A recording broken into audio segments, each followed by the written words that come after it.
Master മറ്റ് ഗാനങ്ങളിലേക്ക് കിടക്കാം. നല്ല നല്ല അനവധി ആയിരക്കണക്കിന് ഗാനങ്ങളുണ്ട്. മാസ്റ്ററുടെ ശബ്ദത്തിലൂടെ നേരിട്ട് കേൾക്കുക പറഞ്ഞാൽ അതൊരു ഭാഗ്യമല്ലേ.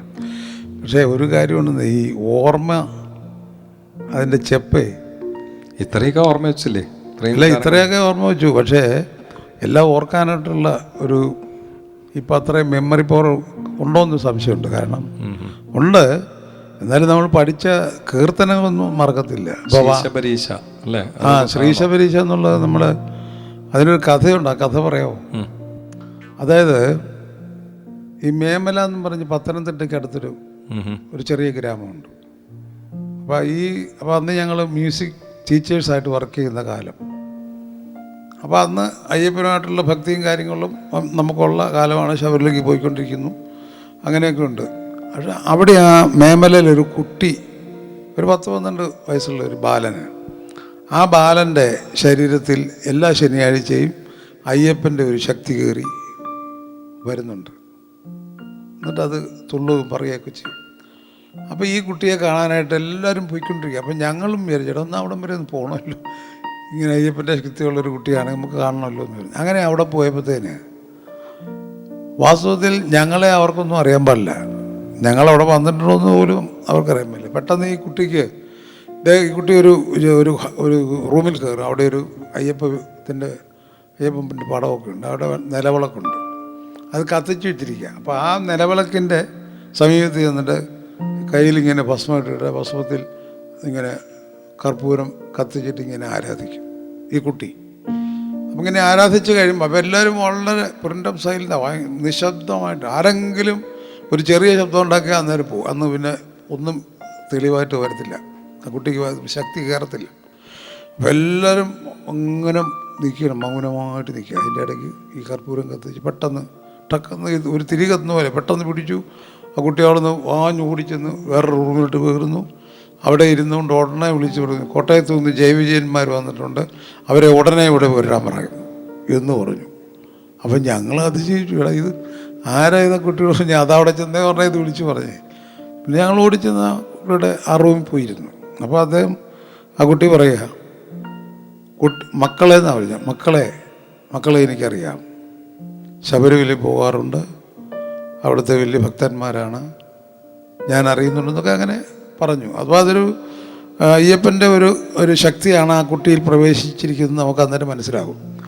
അപ്പോൾ ചില പാട്ടുകൾ, ഇന്ന പാട്ടൊന്ന് പാടിക്കാന്ന് പറഞ്ഞാൽ അത് പാടി. നമ്മുടെ നേരത്തെ കേട്ടുണ്ട് സ്വാമിയേ ശരണം, അതില്ലേ അത് പാടിക്കഴിഞ്ഞ് വേറെ ഏതൊരു പാടി. അപ്പം അദ്ദേഹം ആ കുട്ടി പറഞ്ഞു, ഒരു കാര്യം ചെയ്യണം, ഇവിടുത്തെ ഈ മേമലയെ പറ്റി ഒരു പാട്ട് നിങ്ങൾ തന്നെ എഴുതി നിങ്ങൾ തന്നെ അത് ട്യൂൺ ചെയ്തിട്ട് ശബരിമല പാടണം. അത് എക്കാലത്തും പാടുകയും വേണം, ഒരിക്കലും ശബരിമല പോകുമ്പോൾ അത് പാടാതിരിക്കരുത്. അങ്ങനെ അടുത്ത ശനിയാഴ്ച വരുമ്പം ഈ പാട്ട് നിങ്ങൾ എഴുതിക്കൊണ്ട് വരണം, ഇവിടെ പാടണമെന്നും പറഞ്ഞു. ഈ പാട്ട് വാസ്തവത്തിൽ ഞങ്ങൾക്ക് അങ്ങനെയൊന്നും കവിത എഴുതാനൊന്നും വശമൊന്നുമില്ല. ഇവരൊക്കെ എഴുതിത്തരുന്ന കവിത ട്യൂൺ ചെയ്ത് സംഗീത സംവിധാനം ചെയ്യുന്നില്ലാതെ അറിയാൻ പാടില്ല. അപ്പം ഞങ്ങൾ രണ്ടുകൂടെ വാസ്തവത്തിൽ അന്ന് രാത്രി ഇരുന്ന് ഈ ശബരീശ എന്നുള്ള പാട്ട് എഴുതി അങ്ങനെ എഴുതി ട്യൂൺ ചെയ്തിട്ട് അടുത്ത ശനിയാഴ്ച മേമല ചെന്നപ്പോൾ ഇത് ആ ദൈവികാരിൽ വരുന്ന ആ കുട്ടിയുടെ മുമ്പിൽ പാടി. വളരെ സന്തോഷം തോന്നി. ഈ പാട്ട് അന്നത് റെക്കോർഡ് കിട്ടില്ല, അതാ എൻ്റെ രസം. അത് കഴിഞ്ഞ് പിന്നെ അത് ജയചന്ദ്രനെ കൊണ്ട് പാടിക്കുകയായിരുന്നു. അങ്ങനെ ആ പാട്ടുണ്ടായത്. അങ്ങനെ അതിൻ്റെ അകത്തൊരു അയ്യപ്പൻ്റെ സാന്നിധ്യമുണ്ട് ആ പാട്ട്. അത് വളരെ വാസ്തവത്തിൽ വളരെ ഹിറ്റായി ആ പാട്ട്. കേൾക്കാം. ശ്രീ ശബരീശ ദീനദയാള മേമല വാഴും ശ്രീകണ്ഠ ശരണം ശരണം നിൻ പദകമലം പുലിവാഹനനാം അയ്യപ്പ. ശ്രീ ശബരീശ ദീനദയാള മേമല വാഴും ശ്രീകണ്ഠ ശരണം ശരണം നിൻ പദകമലം പുലിവാഹനനാം അയ്യപ്പ.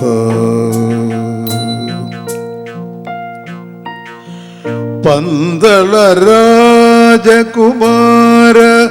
ഞങ്ങളുടെ സങ്കടമെല്ലാം തീർത്തിടണേ. പന്തള രാജകുമാര ഞങ്ങളുടെ സങ്കടമെല്ലാം തീർത്തിടണേ. പമ്പവാസ മണികണ്ഠ പമ്പവാസ മണികണ്ഠ ശ്രീ ശബരീശ്വരൻ അയ്യപ്പ. ശ്രീ ശബരീശ ദീനദയാള മേമലവാഴും ശ്രീകണ്ഠ ശരണം ശരണം നിൻപദകമലം പുലിവാഹനനാം അയ്യപ്പ.